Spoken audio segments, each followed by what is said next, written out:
투자의 참견입니다. 오늘 신한금융투자 서면지점 이호섭 PB입니다. PB님 안녕하십니까? 네, 안녕하십니까. 이호섭PB입니다. 네, 최고가 기준으로 베스트 수익률 탑10을 확인해봤습니다. 오늘 종목 리뷰 들어가 볼 텐데요. 탑10 안에 들어가 있는 종목이네요. 어떤 종목일까요? 네, 바로 셀바스 AI입니다. 셀바스 AI는 많은 분들이 최근에 이제 작년 연말부터 각광받기 시작해서 많이들 아시게 됐을 텐데 음성 인식과 관련된 저희 보통 음성 인식, 음성 합성, 자연어 처리 이런 것들 합쳐서 음성 지능이라고 부르거든요. 이런 음성 지능 기술을 바탕으로 하는 음성 지능 기술을 AI와 접목시켜서 솔루션하는 음성지능 AI 솔루션 전문 업체라고 보통 많이 부르고 있고요. 이러한 음성지능이라는 것이 사실 이제 메타버스 시대에 있어서는 굉장히 좀 필요한 수단이기 때문에 시장에서 좀 각광을 받고 있습니다.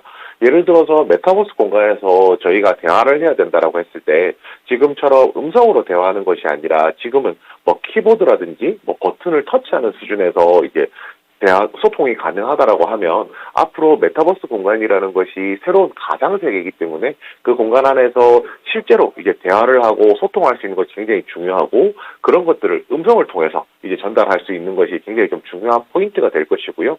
또 이제 메타버스 공간이라는 것은 국적이 없기 때문에 다양한 세계의 사람들과 소통한다는 점 생각해 본다면은 이종 언어, 다른 언어 간의 번역이라든지 이런 것을 통해서 소통하는 것까지 가능해질 것이기 때문에 이제 이런 부분에서 이제 메타버스 시대에 굉장히 각광받는 이제 기술 중에 하나라고 할 수가 있습니다. 그리고 이것뿐만이 아닌데요. AI와 융합한 이 제품들도 본격적으로 실적이 나오기 시작했습니다. 대표적으로 AI 컨택 센터 솔루션이라는 게 있는데요. 저희가 보통 최근에는 콜센터를 이제 전화만 하는 것이 아니라서 컨택 센터라고 부르고 있거든요. 이런 금융권 콜센터라든지 아니면 대리운전이나 퀵서비스 같은 이제 컨택 센터를 운영하는 대표번호 사업자라든지 이런 데 많이 활용이 되고 있고요. 저희가 경찰서 같은 경우에는 지금 현재 경찰청과 조서 작성 시스템을 구축을 해놓았는데요. 향후 이제 법원이라든지 법무부, 검찰까지도 이런 것들이 확장될 가능성이 있습니다. 그리고 이제 AI 의료 음성 솔루션이라든지 AI 질환 예측 솔루션이라든지 이런 쪽으로도 활용이 가능하기 때문에 실적에 대한 것이 실체가 없는 것이 아니라 점점 실체가 있는 구간으로 들어간다고 생각하시면 됩니다. 그리고 마지막으로 자회사 이야기도 좀 해야 될 것 같은데요. 주요 자회사로 셀바스 헬스케어라는 회사가 있습니다. 무려 지분 한 52% 정도 현재 보유하고 있거든요. 이 셀바스 헬스케어는 이제 체성분 분석기라든지 자동 혈압계 이런 것들을 사용하고 있고요. 점자 정보 단말기라든지 독서 확대기 이런 것들도 만들고 있습니다.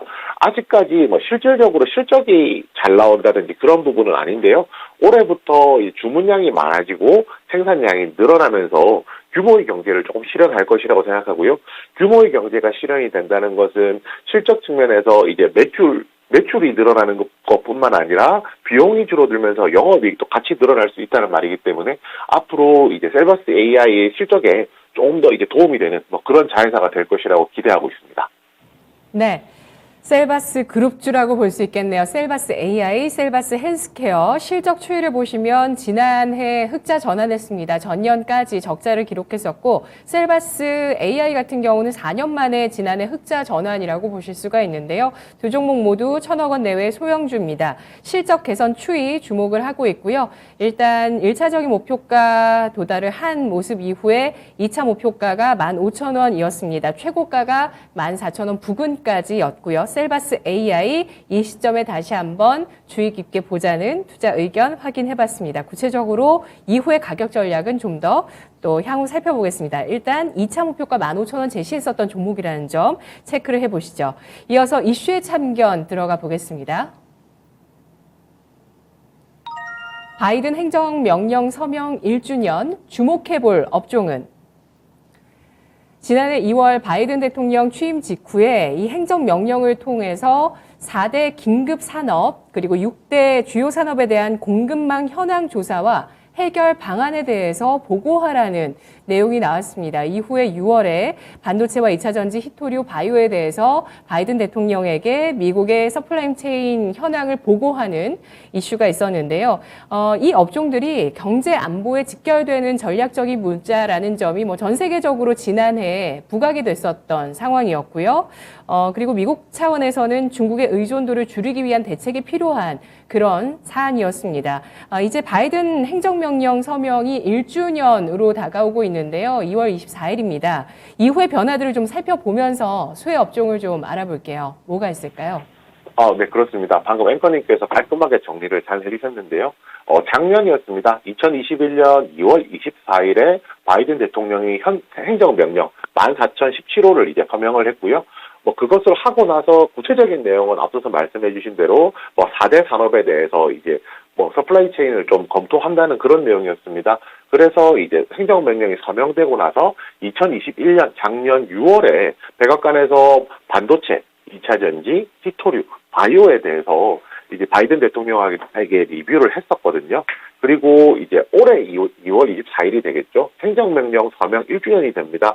이와 관련해서 추가적으로 이제 후속 조치에 대한 추가 보고를 하겠다라고 이미 예고를 한 상황이거든요. 그렇다면 물리적으로 이미 백악관이 예고한 시한이 다가오고 있기 때문에 아무래도 이런 서플라이 체인과 공급망과 관련된 미국들의 정책이 다소 이제 구체적으로 나올 가능성이 높다는 것이고요. 그렇다면은 이와 관련된 종목들 같은 경우에 좀 주목해볼 종목이 있다라고 말씀을 드릴 수 있을 것 같습니다.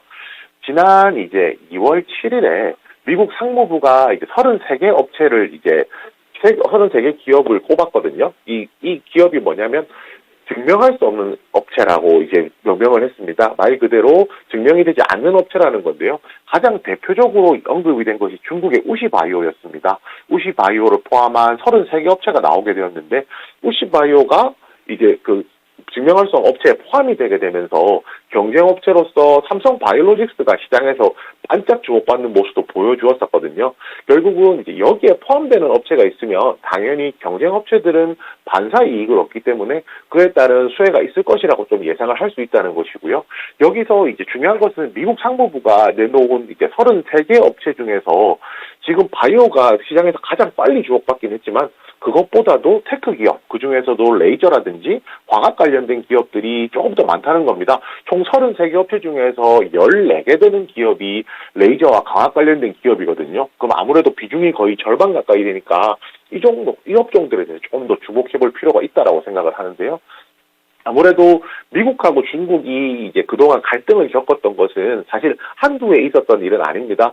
아무래도 정치적으로나 경제적으로나 이게 입장 차이가 있다 보니까 아무래도 계속 대립해서 가는 구도가 만들어졌었고요. 그렇다면 이제 중국에 가까운 기업이냐 아니면 미국에 가까운 기업이냐에 대해서 향후 이제 이 기업의 성장성이라든지 매출에 좀 직결되는 요소들이 분명히 존재를 한다는 것이거든요.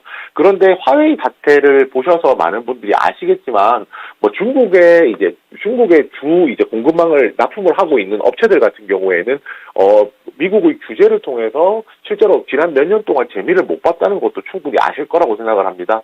그래서 아무래도 미국 쪽에 좀 가까운 이제 기업일수록 오히려 더 수혜가 될 것이라고 생각하고요. 미국에 가깝지 않더라고 하더라도 중국에서 이제 증명되지는 않은 업체들의 경쟁사라고 하면 충분히 수혜를 볼 수 있다는 것인데 제가 앞서서 말씀드렸던 레이저라든지 광학 업체들과 비교해서 저희가 말씀을 드렸을 경우에 중국의 레이저 업체들 같은 경우의 반대되는 한국의 레이저 업체들 같은 경우가 아무래도 미국 시장에서 조금 더 유리한 입지를 가질 수 있지 않을까라고 생각을 하고 있습니다. 국내에서 이오테크닉스, QSI, LIS 같은 기업들이 있을 텐데요.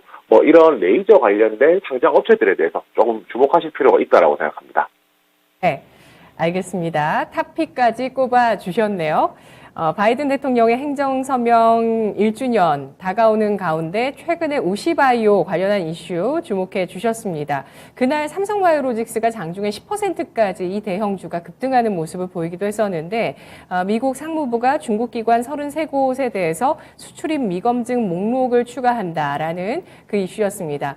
관련해서 좀 움직였던 부분을 차감해서 바이든 대통령의 행정서명 1주년 관련한 수혜 업종으로 레이저 관련 기업 꼽아주셨고요. 이오테크닉스 등에 대해서 언급해 주셨습니다. 이슈 관련주 알아봤고요. 자, 이어서 종목의 참견 들어가 봐도 될까요? 비비님? 네, 좋습니다. 네. 종목의 참견 어떤 종목이 있을까요? 네, 오늘 참견해볼 종목은 이수페타시스입니다. 네, 투자 이수- 포인트 알아보죠. 네, 이수페타시스는 우선 실적부터 조금 짚어볼 필요가 있는데요. 이 4분기의 실적이 영업이익이 165억으로 흑자 전환을 했고요. 이런 4분기 영업이익이 그 일회성 비용이 발생했음에도 불구하고 작년에 있었던 2021년 최고 이제 성수기였던 게 작년 3분기였거든요. 작년 3분기의 영업이익이 170억이었다고 생각해 본다면 일회성 비용이 발생해도 그에 준하는 영업이익이 나왔다. 쉽게 말해서 영업이익이 굉장히 잘 나왔다는 거고요. 증권사 추정치보다도 한 41% 정도 잘 나오는 굉장히 높은 수치가 나왔습니다. 그뿐만 아니라 지금 이번 1분기는 일반적으로 계절적인 비수기라고 얘기를 하고 있거든요. 그래서 실제로 이제 2020년 그리고 2021년을 본다면 1분기의 영업이익이 30억 적자, 19억 흑자 이 정도 수준밖에 안 되었는데요. 올해 1분기부터는 실적이 조금 더 달라질 거라고 좀 생각을 하고 있습니다. 그 연초, 작년 연말 그리고 올해 연초 수주 잔고가 굉장히 조금 많다라고 하는데요. 수주 잔고가 아직 많이 쌓여 있다는 것은 결국에는 아직까지 업황 자체가 호황이라는 이제 반증이 될 수 있을 것이고요. 그래서 올해 1분기 영업이익이 한 114억 정도 추산을 하고 있는데 이 수치는 작년 1분기 대비했을 때 493% 정도 되는 높은 이제 상승률이 나온다고 지금 계산을 하고 있습니다. 조금 더 회사 이야기를 조금 해보자면, 이수페타시스는 MLB라고 하는 기판을 만드는데요. 이것이 다중회로 기판이거든요. 기존에 이제 패키지 기판이 있고 다중회로 기판이라는 게 있는데, 지금 이 다중회로 기판 같은 경우가 이수페타시스가 이제 글로벌에서 이제 가장 압도적인 회사라고 할 수가 있습니다. 특히 이제 다중회로 기판, MLB라고 부를게요. MLB의 가격 상승이 좀 기대가 되는데요. 평균 판매 가격 자체가 올라갈 것이라고 생각을 합니다. 작년에 이제 기판 가격을 15% 올렸는데도 불구하고 올해 추가적으로 상승할 가능성이 높다고 보거든요. 이유는 이제 수요와 공급 양쪽에서 찾을 수가 있는데요. 수요 같은 경우에 이제 서버라든지 통신업체들이 이제 이 다중회로 기판 MLB의 업그레이드를 현재 요구를 하고 있는 상황입니다. 아무래도 장비 용량이 커진다든지 뭐 고부가공법이 도입되면서 이런 것들이 필요하다는 거고요. 공급 같은 경우에도 글로벌 고객사들이 지금 뭐 추가나 아니면 신규로 공급 계약을 좀 검토를 하고 있는 상황이거든요. 이제 작년에 증설을 목적으로 유상증계를 단행하긴 했지만은 실제로 캐파가 늘어날 때까지는 최소한 1년 반 정도 시간이 걸린다는 걸 생각하면은 수요는 많은데 대비해서 공급이 적기 때문에 판매 가격이 올라갈 수 있는 확률이 더 높아지는 상황이라는 겁니다. 그리고 마지막으로 지금 8년 만에 호황이라고 지금 이야기를 하거든요. 그 과거에 이제 패키지 기판이 흥행을 하면서 찜택의 주가가 많이 올라가는 모습 보여주었었는데요. 이번에는 이제 MLB 기판, 다중회로 기판이 이제 수요가 굉장히 많아지면서 이제 8년 만에 호황이 왔다는 겁니다.